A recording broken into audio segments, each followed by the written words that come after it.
Kurang terdengar suaranya. Shalom, warga kerajaan. Haleluya. Saya percaya hari ini kita merasakan kebaikan Tuhan, penyertaan Tuhan. Amin. Kita datang di rumah Tuhan untuk menaikkan ucapan syukur atas segala kebaikan dan kesetiaan Tuhan. Haleluya. Mari kita siapkan hati kita. Kita mau menyembah Yesus Raja di atas segala raja. Karena kebaikannya, karena kesetiaannya.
kami. Kau Bapa yang setia tak pernah tinggalkan kami.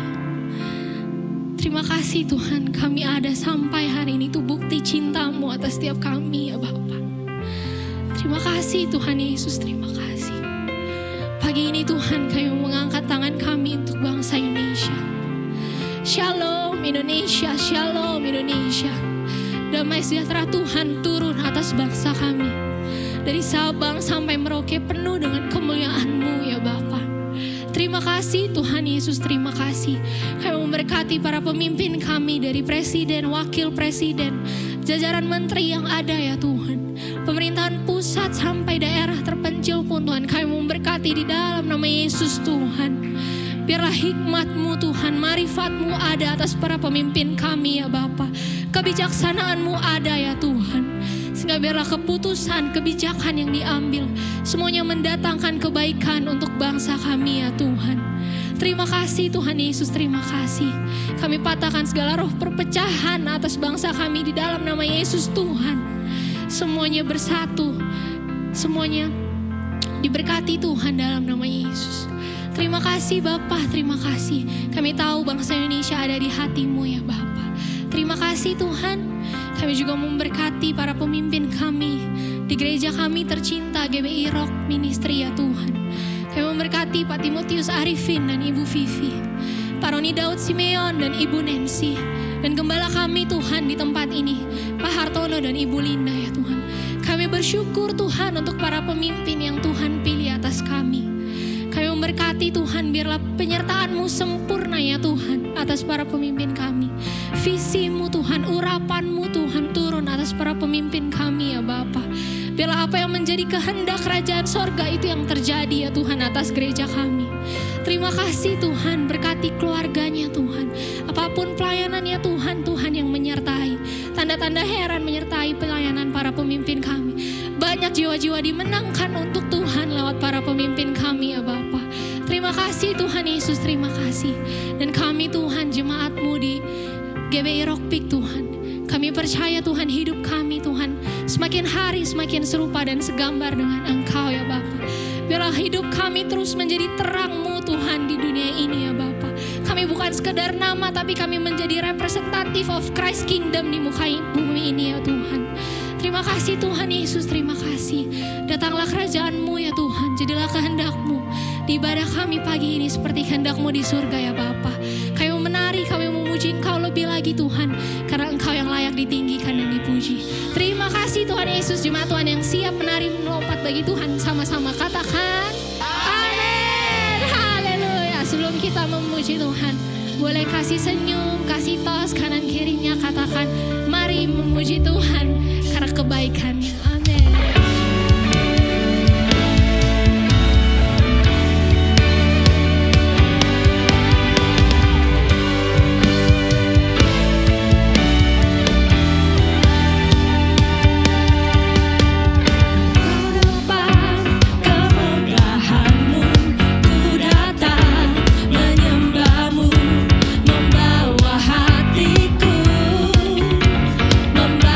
Hidupku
Shalom warga kerajaan.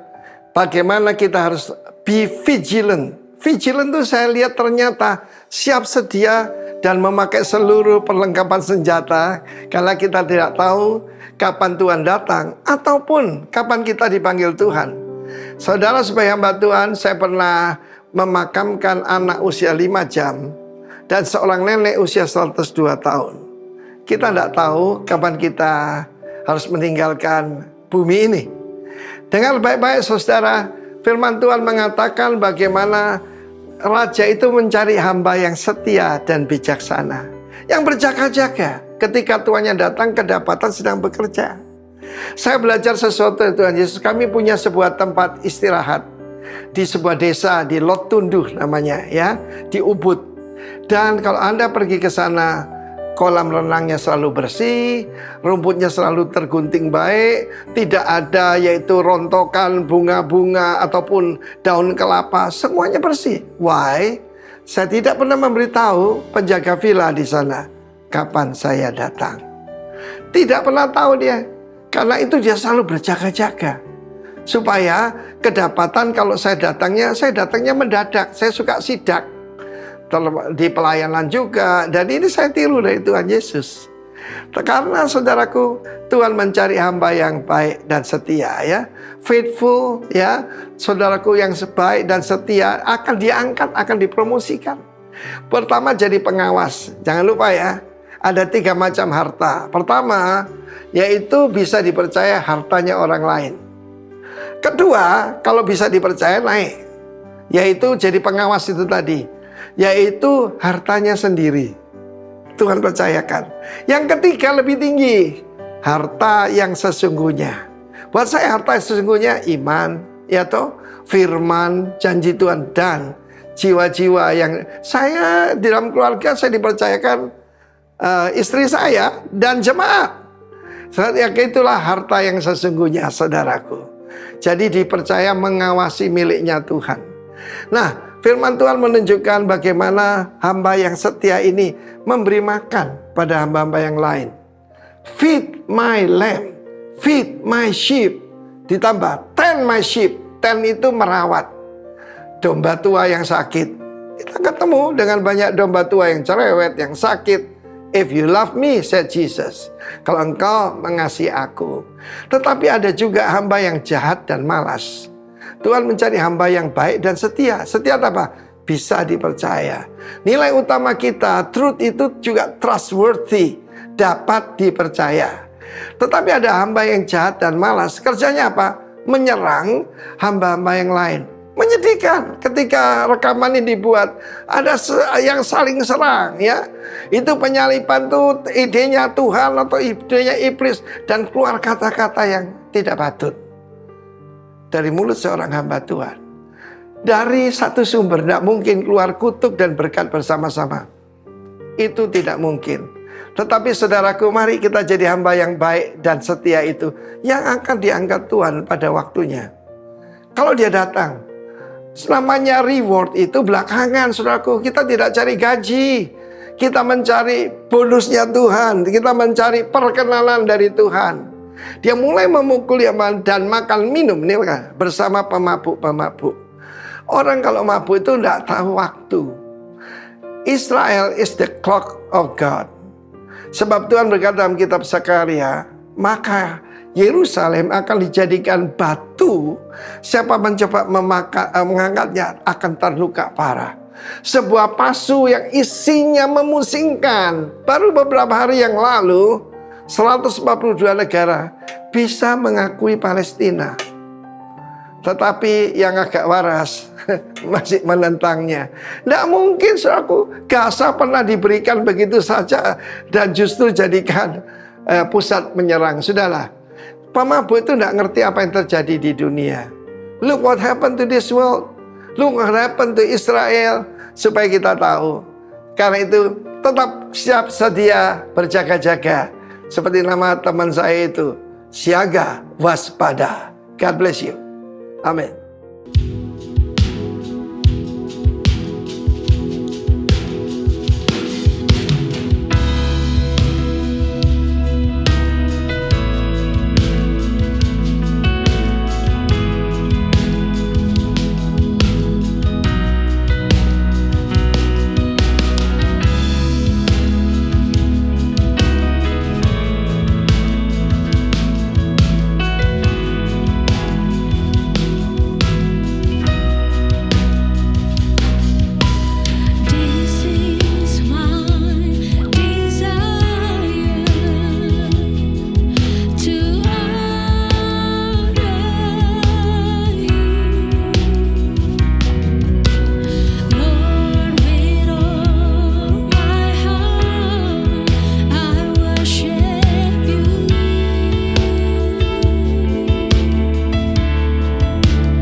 pikiranmu bukanlah pikiranku. Seperti tingginya langit dari bumi, demikianlah tingginya jalanmu dari jalanku, pikiranmu dari pikiranku. Percayalah kepada Tuhan dengan segenap hatimu, dan jangan bersandar kepada pengertianmu sendiri. Selama engkau masih bersandar kepada pengertianmu sendiri, engkau tidak dapat berjalan di jalan kebenaranku, anakku. Pagi ini, serahkanlah segala khawatirmu kepadaku, sebab aku yang memeliharamu. Nyatakanlah segala hal keinginanmu di dalam doa dan permohonan dengan ucapan syukur. Damai sejahtera Allah yang melampaui segala akal akan memelihara, melindungi, menjaga hati dan pikiranmu di dalam Kristus Yesus Tuhan. Bapa, pagi ini kami kembali membawa hati kami untuk kembali dikuasai oleh kebenaran, bukan oleh keadaan. Kami tidak lagi menyembah masalah, kami tidak lagi sujud menyembah masalah. Hanya Engkau penguasa tunggal di dalam hati dan pikiran kami. Masalah tidak lagi menjadi penguasa dalam hati dan pikiran kami. Biarlah hati kami sepenuhnya dikendalikan bukan oleh keadaan, tapi oleh kebenaran. Kebenaran-Mu itu yang memerdekakan kami. Kami buka hati kami pagi ini. Datanglah kerajaan-Mu, jadilah kehendak-Mu atas setiap kami di bumi seperti di surga. Di dalam nama Tuhan Yesus Kristus, setiap kita yang haus dan lapar akan firman Allah, mari bersama-sama katakan amin. Beri kemuliaan bagi Tuhan, saudara. Shalom. Coba kasih senyum dulu, kanan, kiri, depan, belakangnya, ya. Saudara, satu kehormatan, satu kebahagiaan, satu sukacita besar kalau saya boleh bisa main di tempat ini. Ya, karena buat saya GBI Rock itu udah keluarga sendiri, ya. Saya disebut GPDI Rock bahkan. Di luar sana, ya. Kalau saya ketemu, kamu sekarang ini ya rock ya gitu ya. Ya, GPDI Rock lah ya Pak ya. Karena kita sama-sama perwakilan kerajaan sorga di bumi. Terima kasih buat Pak Hartono, buat Ibu Linda, buat Bapak Ibu semuanya, ya juga buat Pak Janus di belakang. Ya, satu kehormatan, sukacita besar ya. Saudara, izinkan pagi ini saya share satu kebenaran yang menjadi fondasi dasar untuk kita mengalami kemenangan dalam hidup kita. Pesan Tuhan dalam hidup kami sebagai gembala adalah kemenangan yang daripada Tuhan. Katakan yuk, kemenangan yang daripada Tuhan. Ya, tidak ada kemenangan tanpa peperangan. Setuju? Semakin besar peperangannya, semakin besar kemenangannya. Anda ingin kemenangan yang besar atau Anda ingin kemenangan yang kecil? Kok ngomongnya ragu-ragu? Anda ingin menang besar atau menang kecil? Jadi Anda butuh masalah besar atau masalah kecil? Sesat ini, Pak. Ya, Tuhan ingin memberi kita umatnya kemenangan yang besar. Itu sebabnya seringkali Tuhan membawa kita umatnya untuk masuk dalam satu situasi keadaan yang secara manusia dikatakan mustahil untuk kita menangkan. Tetapi apa yang mustahil bagi dunia itu yang Tuhan ingin berikan kepada kita. Amin. Daud lawan Goliat, mustahil. Ketika 12 pengintai masuk tanah perjanjian, 10-nya berkata mustahil kita bisa menangkan ini. Tapi saya mau beritahu saudara, mungkin dunia berkata mustahil pernikahanmu dipulihkan, mustahil keuanganmu dipulihkan, mustahil hidupmu dipulihkan. Justru apa yang mustahil bagi dunia, itu yang Tuhan ingin berikan dalam hidup kita. Kuncinya satu Bapak Ibu, katakan setelah saya, menang di dalam, menang di luar. Sembuh di dalam, sembuh di luar. Pulih di dalam, pulih di luar. Amin. Kemenangan, kesembuhan, pemulihan dalam hidup kita itu harus terjadi lebih dahulu di mana? Di dalam diri kita. Di mana? Di dalam hati dan pikiran kita. Sebelum itu terjadi di dalam keuanganmu, di dalam pernikahanmu, bahkan di dalam kesehatan tubuhmu. Jadi Anda dan saya harus sadar, angkat tangan semuanya, tinggi-tinggi bilang gini, sadar. Karena itu ya, tema yang diberikan hari adalah jagalah hatimu dengan segala kewaspadaan. Siapa yang bertanggung jawab untuk menjaga hati Anda? Tuhan atau Anda? Katakan setelah saya, hati saya, tanggung jawab saya. Hati saya, wilayah kekuasaan saya. Tuhan bahkan setan tidak bisa intervensi. Kalau Anda gak kasih izin. Karena itu jagalah hatimu dengan segala kewaspadaan. Jagalah hatimu untuk tidak dikuasai keadaan. Catat ini baik-baik. Banyak anak Tuhan tanpa sadar membiarkan keadaan menguasai hatinya. Ketika keadaan menguasai hati Anda, maka hati Anda seperti ombak yang diombang-ambingkan kian kemari oleh angin, oleh keadaan. Dan orang yang demikian jangan harap ia menerima kesembuhan daripada Tuhan. Jangan harap ia menerima kekuatan dari Tuhan. Jangan harap ia menerima apa? Jalan keluar yang dari Tuhan. Jadi masalah terbesar Tuhan bukan masalah kita. Masalah terbesar Tuhan adalah hati kita dikuasai oleh keadaan. Katakan ya, menang di dalam, menang di luar. Kapan Anda menang di dalam? Ketika Anda memberi hati Anda untuk tidak dikuasai keadaan, tetapi dikuasai oleh kebenaran. Sebab kerajaan Allah bukan bicara soal makanan, minuman. Kerajaan Allah bicara tentang kebenaran, damai sejahtera, dan sukacita oleh Roh Kudus. Damai sejahtera dan sukacita oleh Roh Kudus itu bicara tentang kondisi hati kita. Ketika hati Anda dikuasai oleh kebenaran. Beri kemuliaan dulu bagi Tuhan, saudara. Karena itu carilah dahulu kerajaan Allah. Apa artinya? Berikan hatimu dulu untuk dikuasai kebenaran. Bukan oleh keadaan. Amin. Karena itu saya beri judul khotbah saya pagi ini adalah keadaan kita versus hati kita. Saya gak pegang kontrolnya ya. Ada ya? Ini bukan? Oh. Oke. Katakan saya antusias ya. Nah, ini foto saya dan keluarga. Udah kenal lah ya. Tidak kenal maka kenalan. Oke.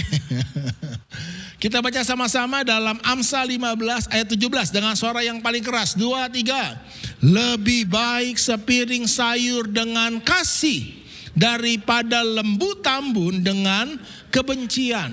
Lebih baik sepiring sayur asam yang hampir asam tapi dengan kasih daripada steak wagyu tapi dengan kebencian. Saudara, sepiring sayur dan lembu tambun itu bicara tentang keadaan kita.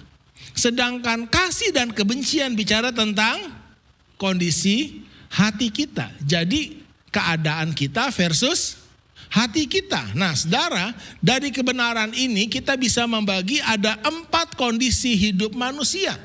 Berdasarkan keadaan dan kondisi hatinya. Yang pertama, ada orang secara keadaan lembu tambun.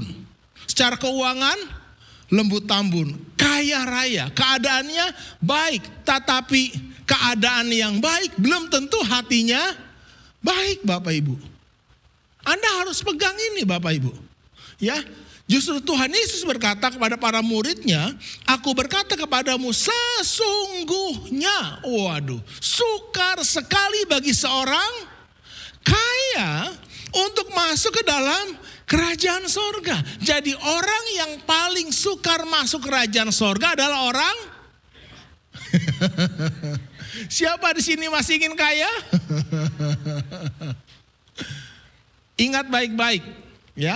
Kerajaan sorga itu bukan bicara soal makanan dan minuman. Bukan bicara soal kondisi keadaan.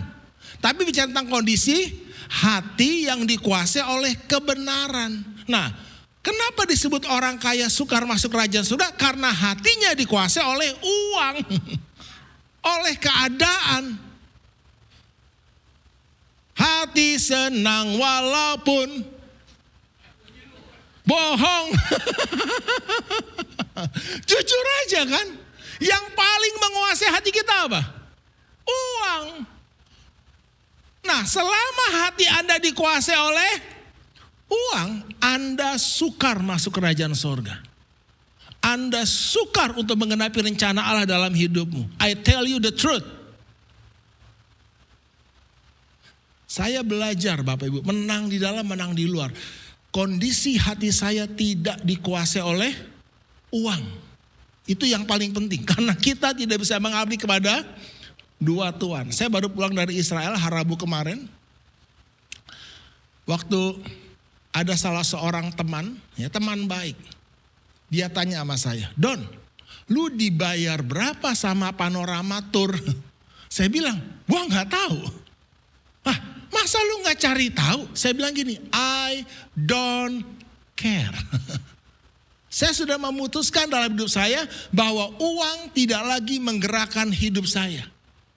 Hanya satu yang menggerakkan hidup saya. Apa itu Bapak Ibu? Karena saya mengasihi Tuhan. Kalau lu dimanfaatkan sama, sebutlah Panorama Tour, I don't care.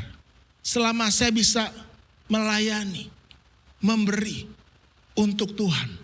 Jadi Anda harus menang di dalam, baru menang di luar. Selama hati Anda masih dikuasai oleh keadaan, khususnya oleh uang, Anda sukar masuk kerajaan sorga. Justru keadaan yang baik membuat hati kita tidak baik. Orang yang paling sukar bertobat adalah orang yang tidak pernah susah Bapak Ibu. Setuju? Emang ada orang bertobat dalam kondisi senang? Halo? Kenapa Anda bertobat? Mentok kan? Ya, amin. Jadi keadaan baik belum tentu hati kita baik. Belum tentu orang kaya stres banyak loh. Orang kaya sakit mental banyak loh, jangan salah. Ya, nah, yang kedua ya, ada orang keadaannya tidak baik, tapi hatinya baik ya. Paulus menulis, selagi dicobai dengan berat dalam berbagai penderitaan, baca keras-keras, sukacita mereka meluap dan meskipun mereka sangat miskin, bukan hanya miskin tapi kelewatan miskinnya. Namun mereka kaya dalam kemurahan. Saya tuh bertobat Bapak Ibu. Ya, saya harus jujur bahwa ada waktu di mana saya tuh cinta uang bukan cinta Tuhan. Saya mengharapkan upah dari manusia. Kan ada orang gini, memberi supaya dilihat orang, berdoa supaya dilihat orang. Hati saya tidak baik Bapak Ibu. Tapi satu titik saya bertobat. Justru berkat Tuhan yang datang dalam hidup kami itu dari orang-orang yang tidak kami duga. Setuju? Anda harus paham itu. Katakan ya, menang di dalam, menang di luar. Jadi kondisi keadaan oke, tidak baik. Tapi bukan berarti hati kita tidak baik. Selagi dicobai dengan berat, dalam berbagai penderitaan, sukacita mereka meluap. Dalam suka dukaku kan tetap asik, diolok, dihinaku kan.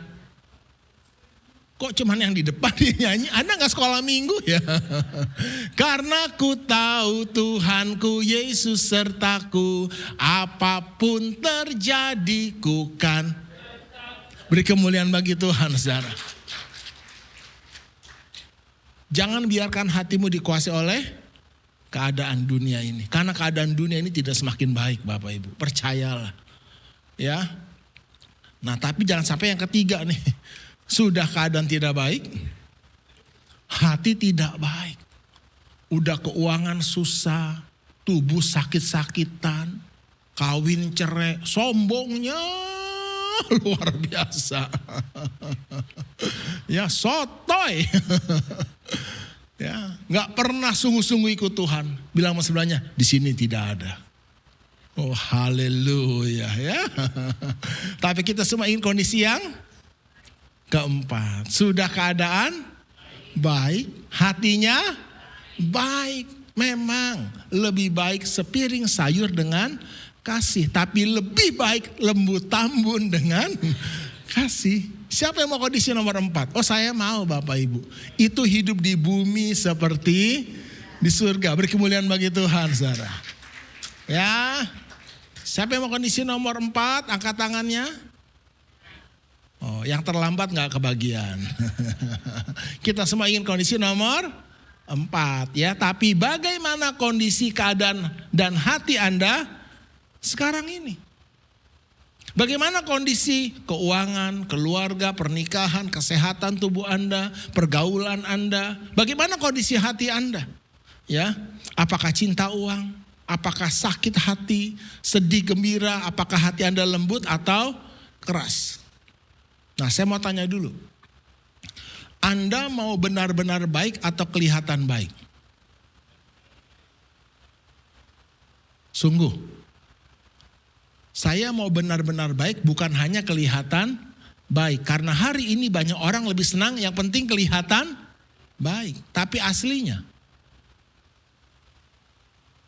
kalau Anda mau benar-benar baik, Anda harus berani diketahui aslinya. Mengapa? Karena tidak ada yang langsung baik. Sekali lagi, tidak ada yang langsung baik. Semua yang baik, semua yang indah, semua yang mulia, pada mulanya tidaklah demikian. Jelek dulu kan? Tapi masalahnya kita tidak pernah mengakui kejelekan kita. Kita tutupi kejelekan kita. Akibatnya apa? Itu yang disebut orang yang munafik. Di luar putih seperti kuburan tapi di dalamnya tulang belulang. Itulah kemunafikan. Orang yang munafik adalah orang yang bibirnya memuliakan Tuhan tapi hatinya jauh dari Tuhan. Tuhan tidak bisa menyentuh orang yang demikian. Karena hati kita dulu kan. Saya tidak langsung jadi suami yang baik. Ya puji Tuhan saya sudah nikah 26 tahun. Tahun kelima kami hampir pisah. Kalau hari ini kami mengalami keuangan yang diberkati Tuhan. Saya gak pusing soal keuangan lagi Bapak Ibu. Karena kami udah menang di situ. Kami udah istilahnya lepas landas. Secepat mungkin, sekali lagi, secepat mungkin Anda lepas landas. Dari apa? Semua masalah di hidup ini. Kami mengajar 4 pilar kehidupan. Kerohanian, keuangan, keluarga, kesehatan. Ya, karena apa Bapak Ibu? Karena kita ada di muka bumi ini bukan untuk sibuk dari masalah yang satu ke masalah yang lain. No, kita ada di bumi ini bukan untuk menyelesaikan masalah demi masalah sampai akhir hidup kita. Kita ada di muka bumi ini untuk menggenapi rencana Allah. Amin. Nah, 4 pilar hidup ini seperti roda kehidupan. Kalau ada satu roda aja kempes, bocor apalagi pecah, bisakah itu melaju cepat mobil itu? Makanya ya kalau kempes-kempes sedikit masih oke lah, kurang-kurang angin ya. Tapi jangan sampai bermasalah. Nah saudara, ada orang kerohanian bagus, keuangan gak bagus. Ada orang kerohanian keuangan bagus, keluarganya tidak bagus. Ada orang kerohanian bagus, keuangan bagus, keluarga bagus, kesehatan tubuhnya tidak bagus. Nah, kalau 4 roda kehidupan Anda, kalau 4 pilar hidup Anda kuat, Anda bisa melaju untuk menggenapi rencana Allah. Makanya saya gak pusing lagi soal uang, soal hubungan. Karena kami menang di dalam, menang di luar. Dan itu semua dimulai dari mana? Dari hati. Amin. Secepat mungkin Bapak Ibu. Karena itu bereskan masalah hati. Karena itu yang pertama-tama gini Bapak Ibu ya, Anda harus bersedia diketahui aslinya. Rendahkan hatimu. Saya harus akui saya dulu cinta uang, saya suami yang kasar. Tapi ketika saya berani, jujur, terbuka, saya bisa dikoreksi, saya bisa diajar, betul? Dan saya bertobat sungguh-sungguh Bapak Ibu. Itulah kerajaan Allah. Tanpa pertobatan tidak ada pemulihan. Halo? Dan kunci pertobatan adalah Anda berani ngaku salah. Ngaku, ya saya ada masalah. Di situ Anda mulai benahi. Amin. Nah karena itu ya pertanyaan pentingnya adalah mana yang harus dibuat menjadi lebih baik dulu? Keadaan kita atau hati kita? Anda harus jawab, jangan bengong. ayam bengong mati Bapak Ibu. Ya, karena firman Tuhan ini memperbaharui cara berpikir Anda, setuju? Mana yang harus dibuat menjadi lebih baik dulu? Keadaan Anda atau hati Anda? Keuangan Anda atau hati Anda? Pasangan Anda atau hati Anda? Kesehatan Anda atau hati Anda? Beri kemuliaan dulu bagi Tuhan dong ya. Jadi kita sepakat ya, buat hati kita jadi baik dulu di tengah keuangan yang sedang tidak baik. Karena Alkitab berkata, baca sama-sama, orang yang bersemangat dapat menanggung penderitaannya. Tetapi siapa akan memulihkan semangat yang patah? Katakan dengan keras setelah saya, semangat! Walaupun belum makan? Banyak yang belum makan. Pak Hartono belum makan kayaknya. Saya juga belum Pak. Ntar makan siang bersama-sama istri ya. Walaupun pasangan belum berubah. Waduh, pasangannya baik-baik nih. Utang belum lunas. Oh ada yang punya utang. Keadaan politik ekonomi belum bagus. Semangat. Karena orang yang bersemangat dapat menanggung penderitaannya. Mungkinkah hidup tanpa penderitaan? Tolong jawab, mungkinkah hidup tanpa penderitaan? Ada penderitaan yang bisa kita hindari, ya kita hindari. Tapi ada penderitaan yang memang harus kita lalui. Ya lalui dengan penuh semangat. Karena itu proses pendewasaan hidup kita Bapak Ibu. Saya tahu rasanya bayar utang, saya tahu. Hidup seperti kereta api, susah, duit, saya tahu. Tapi jangan sampai udah menderita Anda tidak semangat. Karena yang harus pulih pertama kali, sebelum keuanganmu pulih, sebelum pernikahanmu pulih, sebelum kesehatanmu pulih adalah semangat. Selama engkau, kenapa gak semangat? Stres, depresi, habis masalahnya banyak lah. Emang kalau Anda stres depresi masalahmu selesai gitu. Utangmu selesai.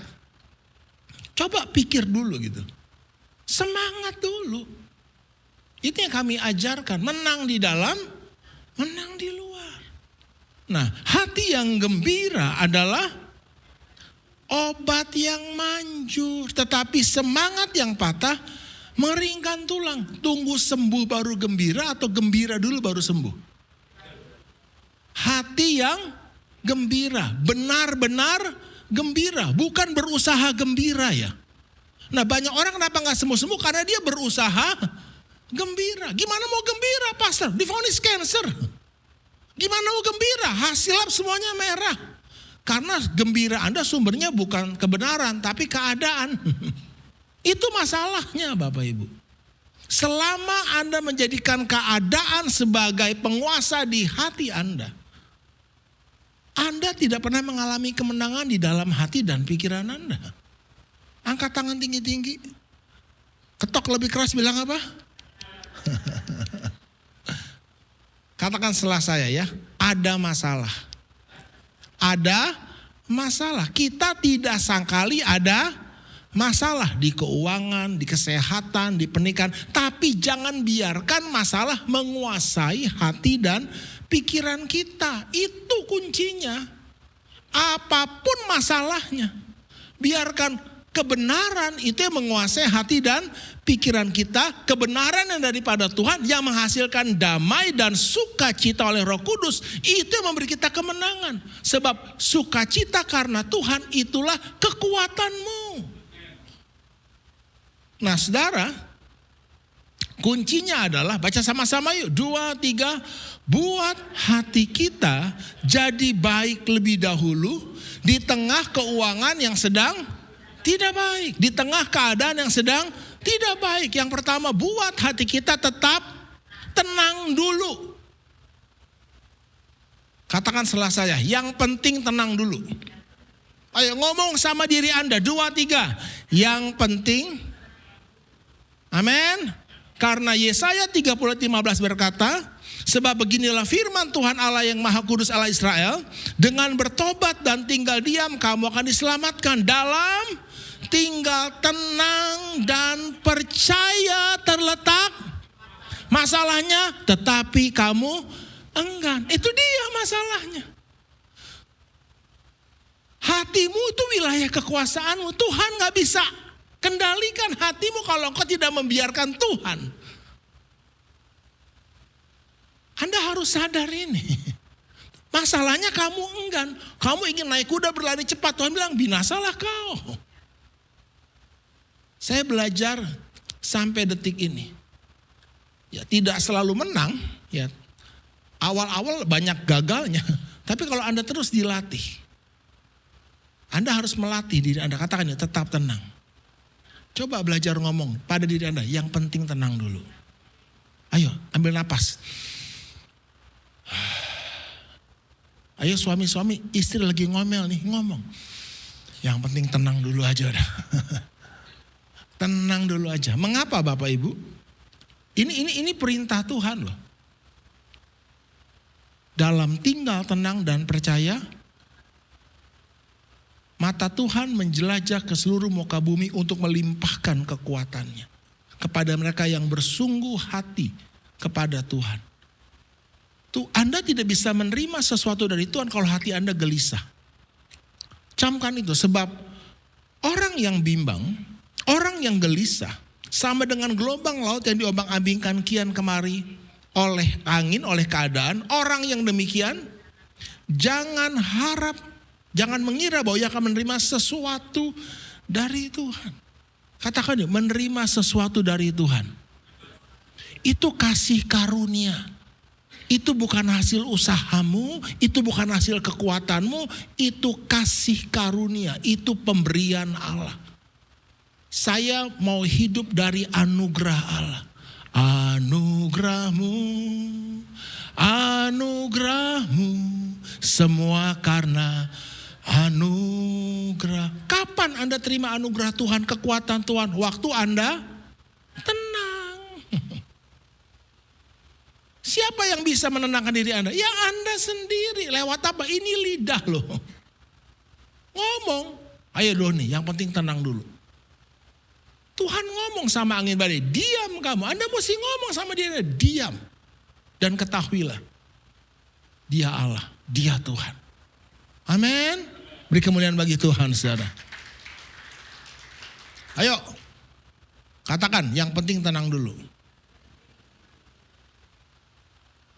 Karena orang yang gelisah, orang yang bimbang, jangan harap ia dapat menerima sesuatu daripada Tuhan. Kenapa? 1 Yohanes 5:19 berkata apa? Kita tahu bahwa kita berasal dari Allah. Dan seluruh dunia berada di bawah kuasa si jahat. Kata si jahat itu poneros punya dua arti. Arti yang pertama adalah full of labors. Penuh dengan kerjaan, kesibukan, gangguan, dan kesulitan. Baru yang keduanya adalah buruk sifat atau kondisi yang buruk. Jadi dunia ini ada di bawah kuasa si sibuk. Si gelisah. Jadi kalau Anda dikuasai roh jahat, ciri orang dikuasai roh jahat apa? Dia gelisah kan? Karena itu kuasailah dirimu dan jadilah tenang. Karena Alkitab berkata, 1 Petrus 4:7 baca sama-sama, kesudahan segala sesuatu sudah dekat. Karena itu kuasailah dirimu dan jadilah tenang supaya kamu dapat berdoa, supaya kamu dapat menerima pimpinan, bimbingan, tuntunan yang daripada Tuhan. Tuhan tidak minta kita menguasai keadaan. Karena keadaan itu berubah seenak perutnya. Kita tidak bisa mengendalikan keadaan. Tapi kita bisa mengendalikan diri kita untuk tidak dikendalikan keadaan. Kuasailah dirimu, kuasailah lidahmu, kuasailah hatimu untuk tidak dikuasai keadaan. Jadilah tenang. Karena waktu Anda tenang, itu Roh Kudus turun menguasai hatimu. Merpati tidak dapat hinggap di orang yang gelisah. Kalau Anda gelisah itu gak bisa turun tuh. Tapi kalau Anda tenang, enjoy, relax. Amin. Katakan yuk, tenang. Di saat badai bergelora, ku akan terbang. Burung apa yang terbang di tengah badai? Bagaimana Raja Wali terbang sayapnya? Ayo tunjukkan gimana saya. Gak gini kan? Kalau gini ayam kampung. Anda mau terbang bersama Tuhan? Serahkanlah kekhawatiranmu kepadanya. Tenang. Amin. Katakan yuk, saya buat hati saya jadi baik lebih dulu. Kapan? Waktu Anda memutuskan untuk tenang. Jangan simpan dosa. Kalau Anda simpan dosa, jangan harap hatimu tenang sampai Anda jujur mengakuinya. Itu penting Bapak Ibu. Amin. Baru yang kedua, dalam tinggal tenang dan percaya. Setelah tenang Anda buat keputusan untuk percaya. Baca Roma 4 ayat 19-21. Imannya tidak menjadi lemah. Walaupun ia mengetahui bahwa tubuhnya sudah sangat lemah. Karena usianya telah kira-kira 100 tahun. Dan bahwa rahim Sarah telah tertutup. Tetapi terhadap janji Allah ia tidak bimbang karena ketidakpercayaan. Malah ia diperkuat dalam imannya dan ia memuliakan Allah dengan penuh keyakinan bahwa Allah berkuasa untuk melaksanakan apa yang telah ia janjikan apapun keadaannya. Bagi Tuhan tak ada yang mustahil. Bagi Tuhan tak ada yang tak mungkin. Amin.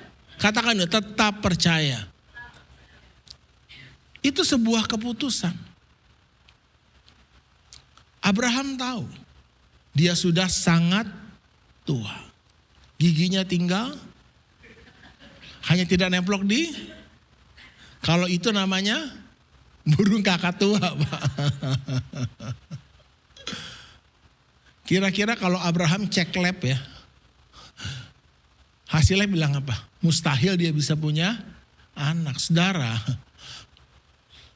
ya, saudara mau lebih percaya perkataan siapa? Manusia hidup bukan dari roti saja, tapi dari setiap perkataan yang keluar dari mulut Allah. Rohlah yang memberi hidup. Daging sama sekali tidak berguna. Perkataan-perkataan yang kukatakan kepadamu adalah roh dan hidup. Manusia dirancang untuk hidup dari apa yang Tuhan katakan lebih dari apa yang dia makan. Karena sesungguhnya kita ini manusia roh yang memiliki jiwa, diam di dalam tubuh. Kalau roh Anda kuat, jiwa Anda sehat.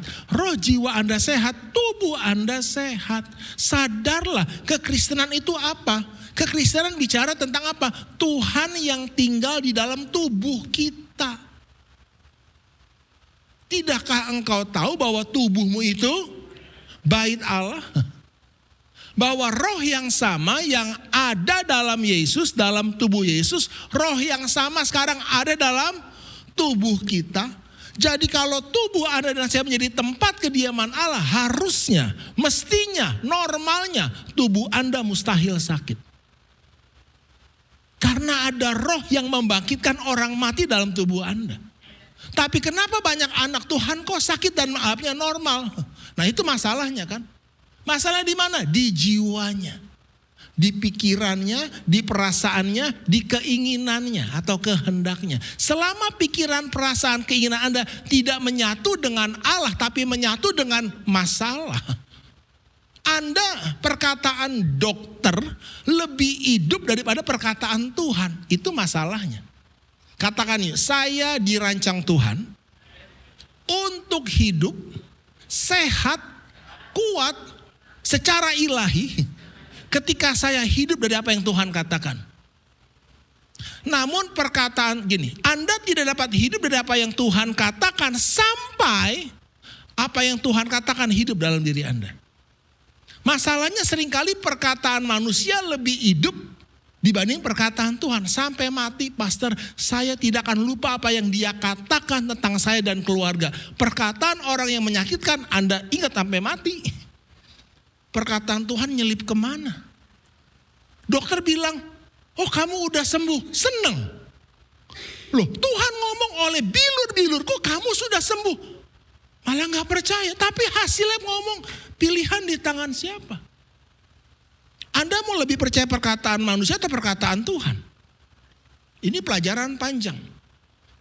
Saya mau katakan hari ini saya hidup dalam kesehatan ilahi karena apa? Saya sadar ada roh Allah dalam tubuh saya.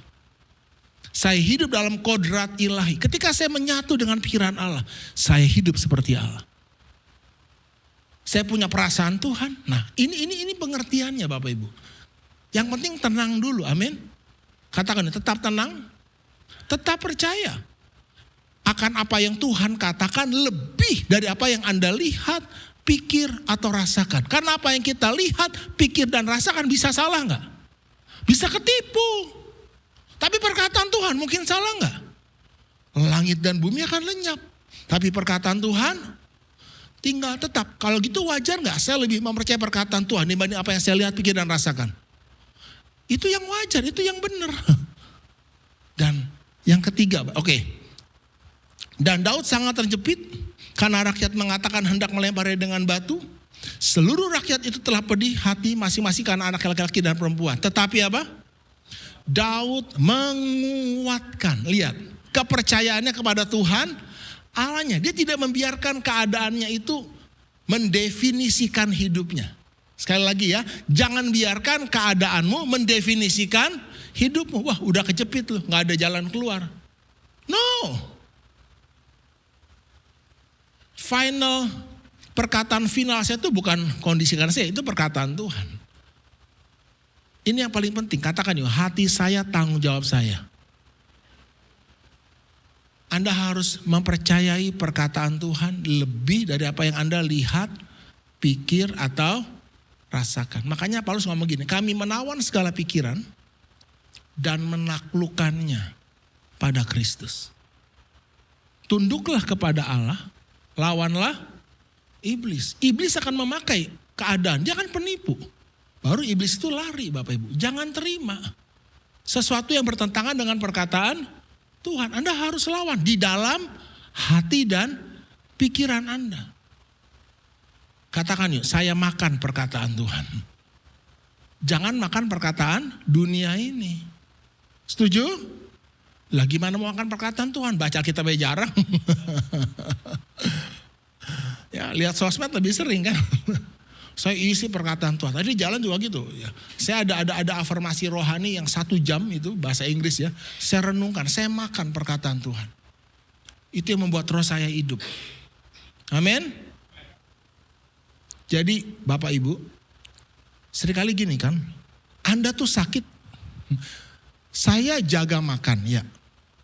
Saya skip gula, karbo dan tepung. 70% Pak, enggak 100% Pak.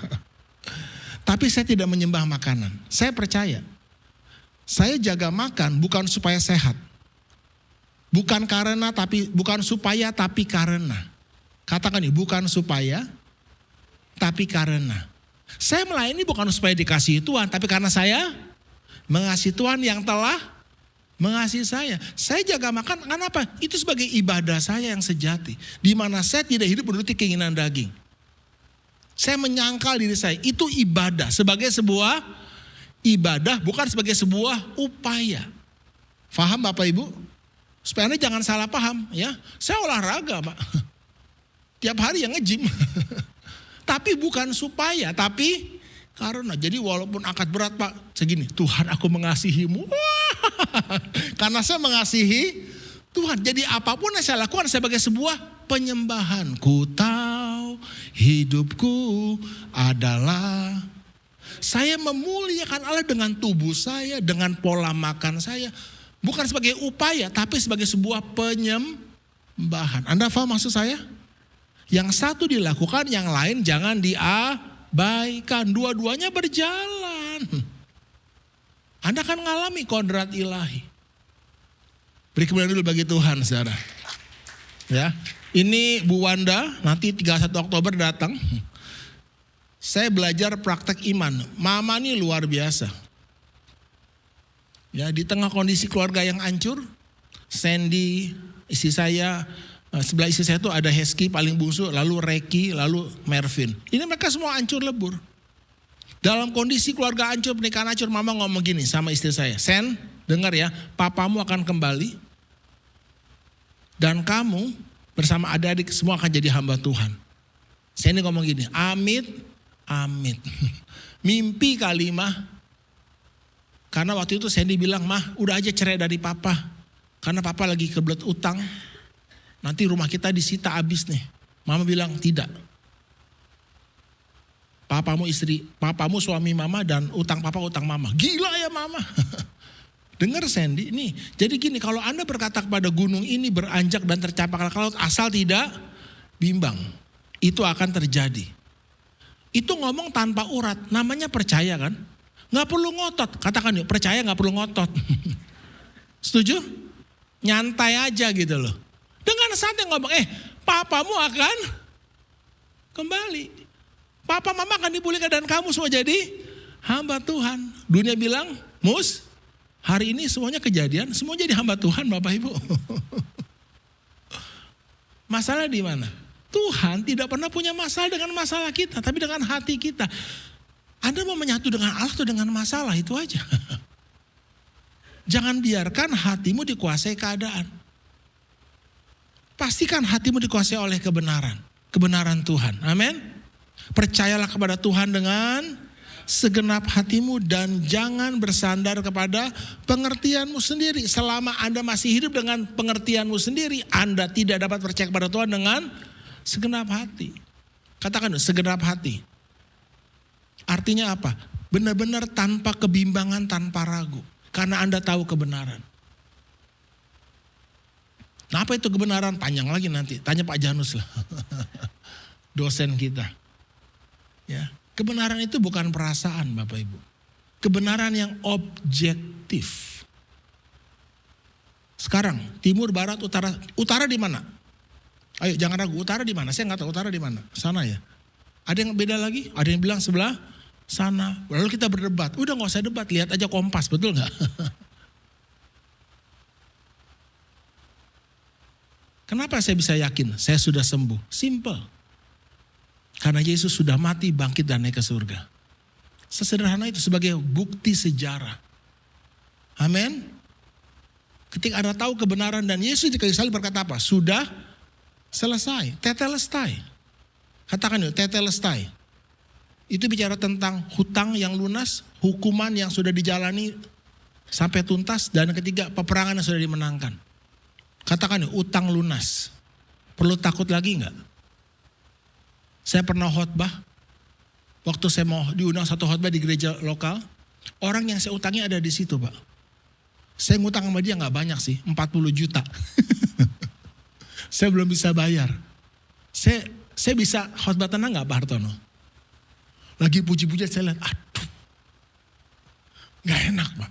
Punya utang itu gak enak. Karena belum lunas kan. Saya sampai datang Pak Irawan.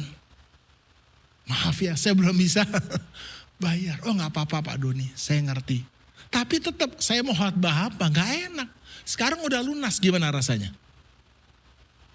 Bener-bener plong atau pura-pura plong? Asli plong, gak dibuat-buat. Karena udah selesai kan, tetelestai. Pak Ahok dijatuhi hukuman 2 tahun. Udah lunas dijalani, keluar, tenang atau takut? Kalau dia buron, baru setahun udah lari, takut. Jadi benar-benar tenang Pak. Karena saya tahu kebenarannya, sudah lu selesai. Sakit penyakit, dosa udah dibayar. Ini transaksi yang sudah selesai Pak. Saya kemarin waktu ulang tahun, ya tahun ini bulan Mei ulang tahun, anak saya bikin surprise. Makan di Plaza Indonesia kan lumayan mahal tuh. Papi gak boleh bayar, kita yang bayar. Hah? Ya udahlah. Saya pikir makan restoran mana? Ini restoran mahal loh nak. Udahlah papi tenang aja, kita yang bayar patungan. Oh, udah. Duduk makan lah ya. Yang harum-harum Pak. Tapi waktu kita mau masuk tiba-tiba ada satu orang Saya nggak kenal, sampai hari ini pun saya nggak tahu namanya siapa Pak. Tapi 2 hari sebelumnya kita layani komsel di rumah dia, kita kenal gembalanya yang ngundang. Pastor Doni, saya lupa namanya. Senyum aja lah kalau lupa nama, penting. Apa kabar? Oh, ya. Lalu istri saya ngomong, hari ini ulang tahun nih. Selamat ulang tahun Pastor Doni. Udah kita selesai duduk pisah. Nah, kita makan cukup banyak ya. Begitu anak saya mau bayar, kasir ngomong gini, bayar Mbak, anak saya tersinggung. Loh Mbak pikir saya gak bisa bayar? Bukan Mbak, bukan. Sudah tetelestai kan? Ayo, gimana sikap saya? Ayo Pak Hartono, gimana? Pernah makan dibayarin kan Pak? Gimana responnya? Apa iya? Kan gak mungkin gitu kan? Gak mungkin gitu kan? Kalau saya meragukan, apa iya Mbak? Gimana orang yang mau bayar saya? Tersinggung kan? Apalagi kalau yang bayar saya itu presiden Mbak. Begitu, udah dibayar Pak, gimana rasanya? Belum kan? Langsung apa? Waduh, apa saya perlu berusaha membayar? Apakah saya perlu tanya, berapa? Seringkali kita meragukan ya perkataan Tuhan. Benar-benar udah lunas Pak, Anda tinggal bertindak aja. Saya ngalami itu berkat kodrat ilahi itu Bapak Ibu. Wow, amin. Katakan tetap percaya. Yang pertama tetap tenang. Yang kedua tetap. Nah, kalau percaya apa tandanya? Gitu percaya udah dibayar Pak, gimana tandanya? Gembira dong, betul nggak? Pura-pura gembira atau benar-benar gembira? Bilang sebelahnya, asli gembira. Ini proklamasi iman saya ya. 2, 3. Bersukacitalah senantiasa dalam Tuhan. Sekali lagi kukatakan, bersukacitalah. Jangan kamu bersusah hati, sebab sukacita karena Tuhan itulah perlindunganmu. Dan bergembiralah karena Tuhan, maka Tuhan akan memberikan kepadamu apa yang diinginkan hatimu. Katakan, menang di dalam, menang di luar. Amin. Gembira karena Tuhan. Baru Anda terima. Jangan tunggu terima baru gembira. Ini rahasianya. Kita nih hidup dalam 2 dunia Bapak Ibu. Dunia yang terlihat dengan dunia yang tidak terlihat. Itu masalahnya. Catat ini baik-baik. Tidak terlihat bukan berarti tidak ada. Seringkali kita mendefinisikan yang terlihat itu yang ada. No. Realitanya pastor, realitanya. Hey, realita yang sesungguhnya bukan yang terlihat. Realita yang sesungguhnya yang tidak terlihat. Dunia yang tidak terlihat itu lebih real daripada yang kita lihat. Kenapa? Semua yang kita lihat berasal bersumber dari yang tidak terlihat. Apa itu? Perkataan Allah. Apa Anda lihat perkataan saya? Perkataan saya tidak terlihat. Anda lihat pikiran saya? Pikiran bukan otak ya. Bedakan antara pikiran dengan otak. Otak terlihat, pikiran tidak terlihat. Otak bisa disentuh, pikiran. Kalau saya memikirkan sebuah mobil berwarna merah. Mobil berwarna merah tidak ada di dalam otak saya. Kalau otak saya di black, di scan gak ada mobil itu. Tapi mobil berwarna merah ada dalam pikiran. Dan kalau Anda belajar tentang neuroplastisitas, Anda tahu kesimpulannya justru pikiran membentuk otak. Wow. Sesuatu yang tidak terlihat menentukan yang terlihat. Jadi kalau pikiran Anda jahat, pikiran Anda kotor, otak Anda memberi sinyal-sinyal yang buruk kepada tubuh Anda. Kalau saya memikirkan apa yang Tuhan pikirkan, gimana otak saya? Sehat Pak. Gimana tubuh saya? Kuat Pak. Gimana emosi saya? Jiwa saya? Sehat Pak. Angkat tangan semuanya. Bilang apa? Bergembiralah karena apa yang Tuhan katakan. Karena apa yang Tuhan katakan itu lebih nyata, lebih pasti daripada apa yang kita lihat, pikir dan rasakan. Kenapa Anda susah gembira? Karena Anda menganggap perkataan Tuhan itu kan lama, belum tentu. Loh, itu yang bisa kita pegang tuh perkataan Tuhan, Bapak Ibu. Kalau Tuhan sudah berfirman, ya dan amin, tinggal kita pegang. Jangan lepaskan kepercayaanmu karena besar upah yang menantinya. Dan bukti Anda percaya apa? Percaya enggak? Buktinya apa Anda percaya? Anda gembira.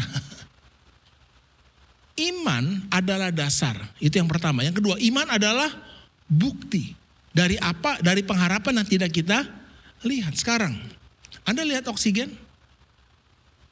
Oksigen terlihat tidak? Tidak terlihat bukan berarti tidak ada. Sekarang, ya, kalau misalnya saya nyalakan sebuah lilin, api yang menyala, lilin yang menyala adalah bukti dari oksigen yang tidak terlihat. Setuju? Sekarang saya ambil gelas atau wadah, saya tutup lilin yang menyala dengan gelas itu. Apinya nyala atau mati? Gak langsung mati. Dia masih menyala. Selama dia masih menyala, itu bukti dari adanya oksigen dalam gelas itu. Kita gak lihat oksigennya, Pak. Begitu apinya mati, kita tahu tidak ada oksigen. Dari mana? Saya bisa lihat Anda percaya atau tidak dari mana? Wajah Anda loh. Bilang sama sebelahnya, wajahmu itu loh. Ingat ya, Amsal menulis seperti ini. Hari orang yang berkesusahan hatinya itu buruk semuanya. Tetapi orang yang gembira hatinya selalu berpesta. Jadi masalahnya bukan di hari-hari Anda. Masalahnya di hati Anda. Nanti saya ada khotbah satu kata, senyum. Katakan yuk, senyum. Praktek senyum 1 menit tiap hari. Bangun tidur ayo senyum yuk. Senyum, ayo senyum Pak. S-nya apa? Suasana. Begitu Anda senyum, suasana berubah. Ayo gembira karena Tuhan ya, bukan karena utang ya. Karena Tuhan sanggup memberkatimu untuk melunasi semua utang-utangmu. Anda gembira dulu. Itu yang saya latih. Menang di dalam. Jangan tunggu jalan terbuka baru gembira. Justru Rasul Paulus dan Silas di penjara mereka bergembira. Benar-benar gembira. Apa? Bukan ayo digembira-gembirain. Bukan, karena mereka tahu kebenarannya. Halo? Kebenarannya bukan apa yang kita lihat. Tapi apa yang Tuhan katakan. Yang tidak terlihat itu lebih nyata. Nah, ini masalah di pengertian. Yang lama itu di understanding.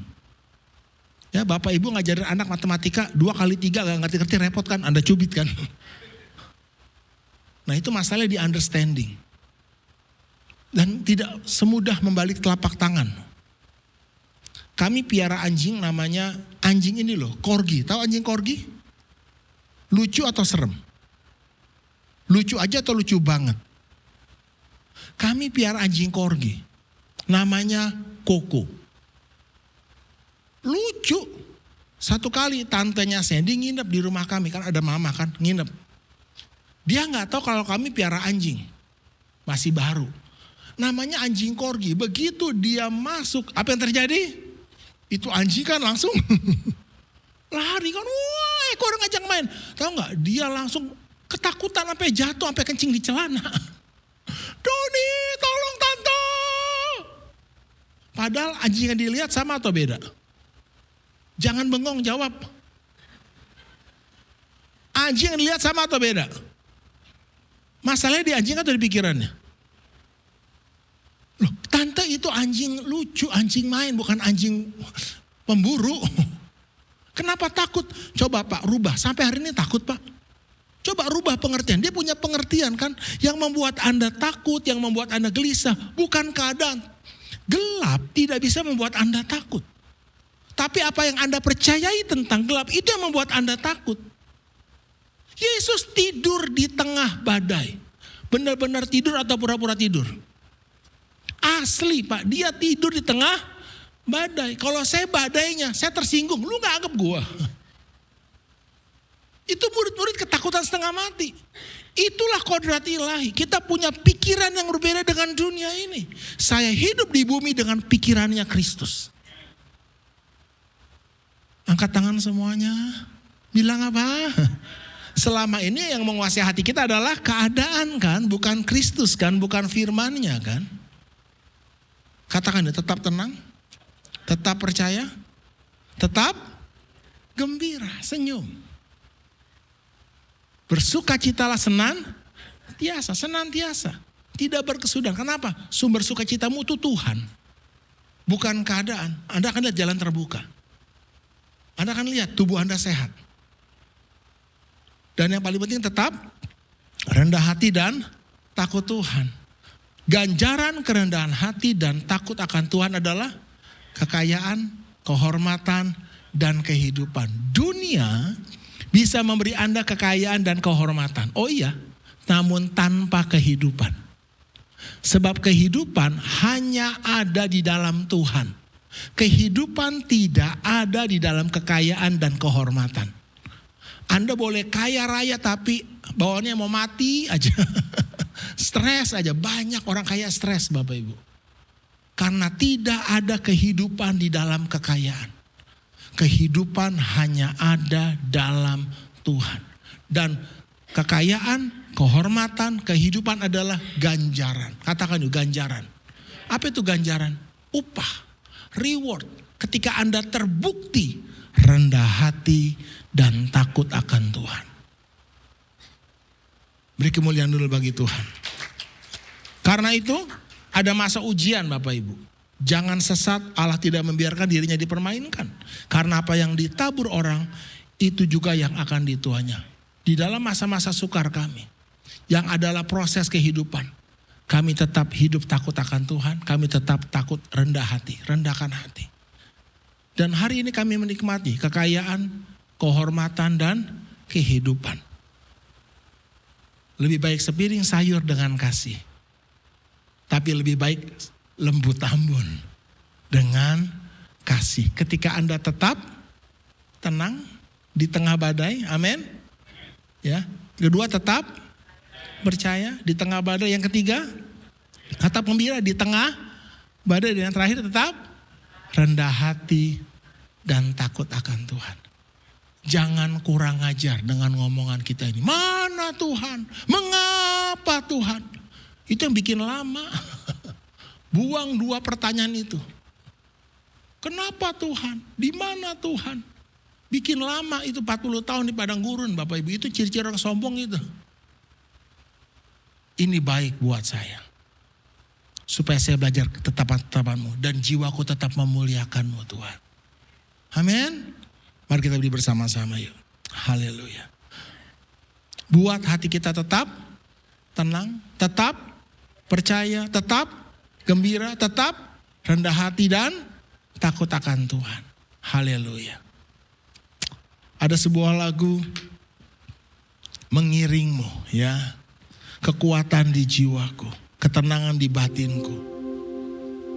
Bapa, meteraikan firman-Mu pagi ini. Biarlah sungguh perkataan-Mu itu yang menghidupkan jiwa kami. Bukan keadaan dunia ini.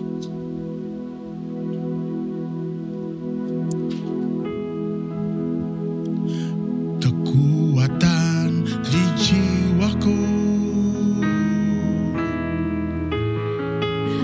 ketenangan di batinku. Sungguh ya Bapa, ada dalam hadirat-Mu, ku menyembah-Mu.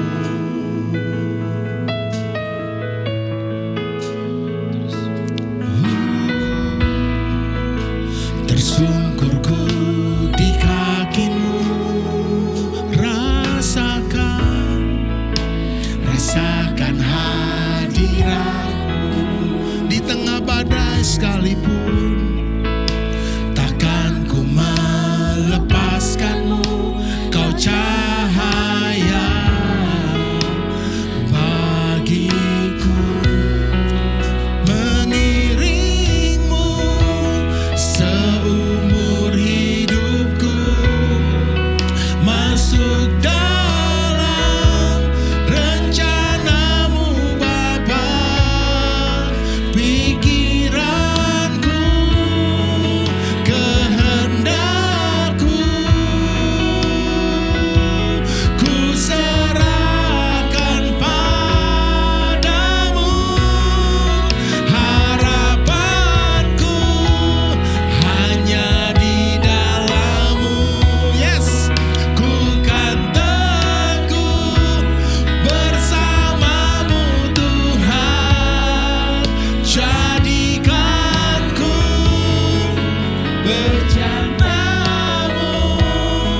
Jadikan doa ini, jadikan lagu ini sebagai doa dan seruan hatimu. Bapa, kami bertobat kalau selama ini tanpa sadar kami tidak menjaga hati kami. Kami membiarkan keadaan, masalah menguasai hati dan pikiran kami. Tanpa kami sadar kami menyembah masalah.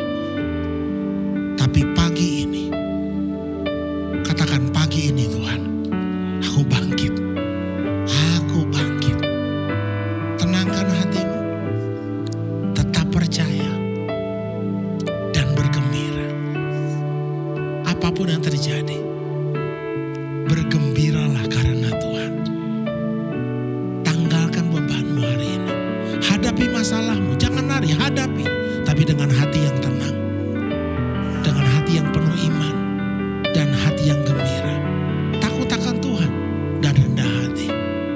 Kekayaan, kehormatan, dan kehidupan mengiringmu. Kita masuk berjalan kudus. Masuk dalam rencana-Mu Bapa. Terima kasih.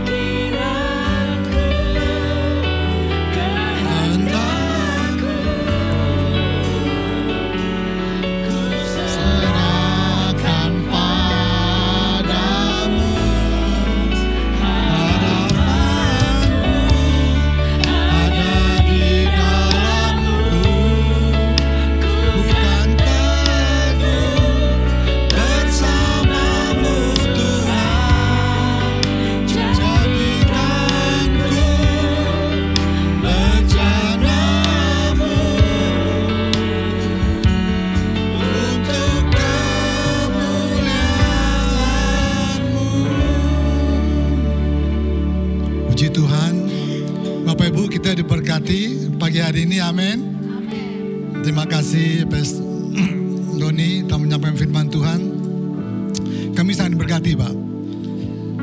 Baik, saya undang kita semua untuk mempersiapkan perjamuan kudus.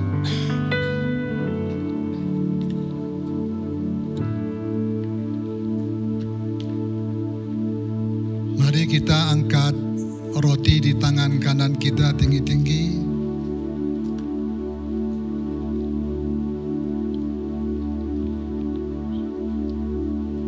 Bapa Surgawi, terima kasih Tuhan.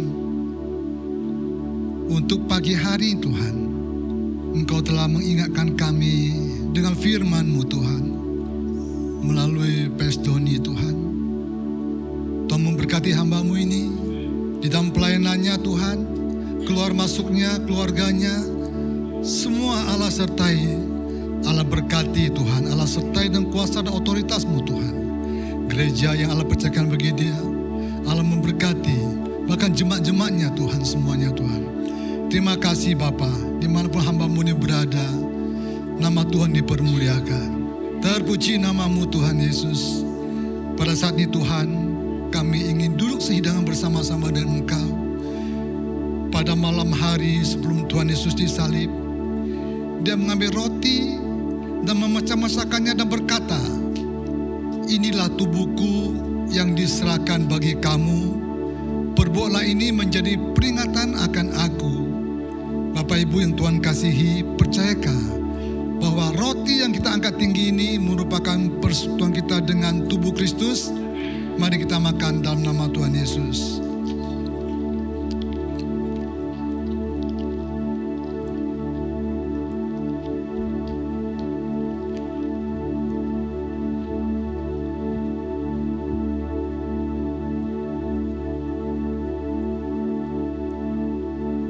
Terima kasih Tuhan. Setelah itu Dia mengambil cawan. Mari kita angkat cawan di tangan kanan kita. Dan Dia berkata pada murid-muridnya, inilah cawan perjanjian yang dimateraikan oleh darahku. Perbuatlah ini menjadi peringatan akan aku. Bapak Ibu yang Tuhan kasihi, percayakah bahwa cawan yang kita angkat tinggi ini merupakan persekutuan kita dengan darah Yesus? Mari kita minum dalam nama Tuhan Yesus.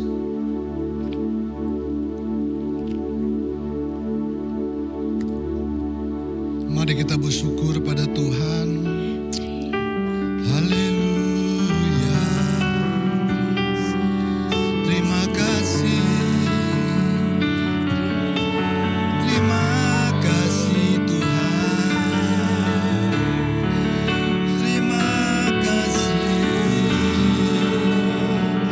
Kami bersyukur.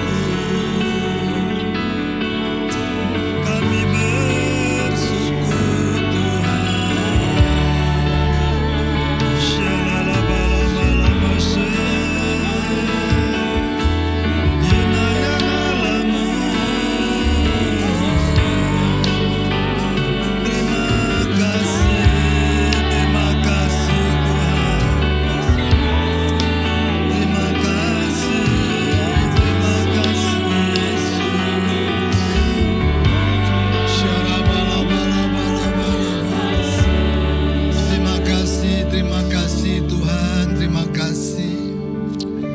Terima kasih Tuhan Yesus untuk perjamuan ini.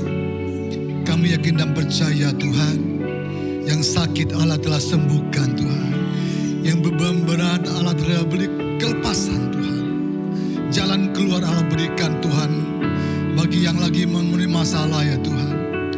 Karena Tuhan ingin merubah hidup kami terlebih-lebih dulu Tuhan, yaitu hati kami dan pikiran kami ya Tuhan.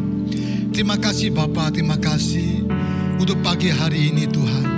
Terima kasih untuk firman-Mu. Terima kasih untuk kebaikan Tuhan dan setiap kehidupan kami. Kami mengucap syukur Tuhan. Di dalam nama Tuhan Yesus, Allah kami yang hidup. Terima kasih, mari yang diberkati sama-sama katakan amin. Terima kasih. God, you're so good.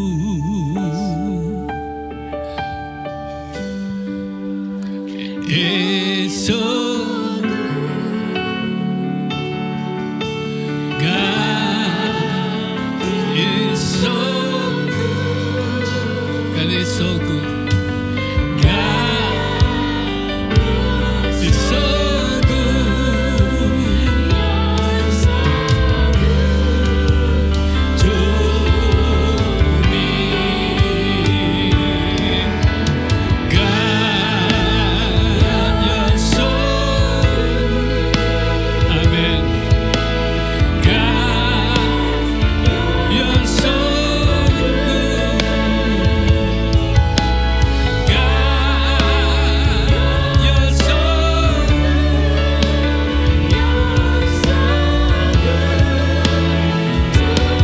Sing again. God, you're so good. God, you're so good. God,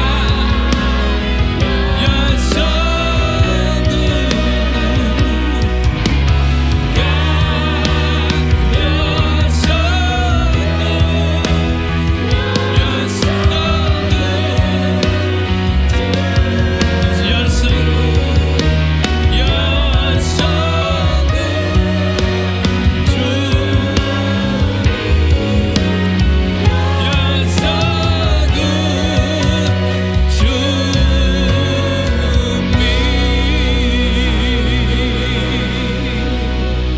Mari angkat kedua tangan kita. Tuhan, kami perlu Engkau. Ini hidup kami bawa dan percayakan ke dalam tangan-Mu. Surga-Mu terbuka ya Tuhan bagi umat-Mu. Tuhan, limpahkan segala berkat rohani dalam surga. Limpahkan atas kehidupan umat-Mu. Rumah tangga mereka diberkati dengan kehadiran-Mu terus. Diberkati terus dengan kerukunan, dengan keharmonisan ya Tuhan. Diberkati usaha umat-Mu, pekerjaan yang sedang mereka rintis bersama dengan Tuhan. Sertai berkati dari kelimpahan-Mu, hikmat-Mu atas umat-Mu ya Tuhan. Untuk mengelola semua yang Tuhan terus percayakan atas mereka. Berkat bangsa-bangsa dipercayakan atas umat-Mu. Dikelola bagi kepentingan kerajaan-Mu ya Tuhan di atas muka bumi ini. Tuhan, roh takut akan Tuhan ada bersama kami, seluruh umat-Mu. Kesehatan mereka diberkati oleh Tuhan. Studi anak-anak kami diberkati oleh Engkau. Berkat berkat kerajaan-Mu dilimpahkan ya Tuhan. Kebenaran, damai sejahtera dan sukacita oleh Roh-Mu limpah turun atas seluruh umat-Mu mulai siang ini sampai selama-lamanya. Dalam nama Yesus Kristus Tuhan, saudara yang diberkati dan siap jadi berkat, sama-sama katakan amin. Amin. Amin. Amin. Happy Sunday. Tuhan memberkati semuanya.